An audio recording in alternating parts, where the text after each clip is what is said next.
عبس وتولى أن جاءه الأعمى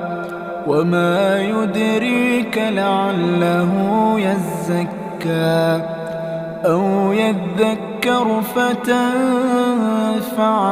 الذكرى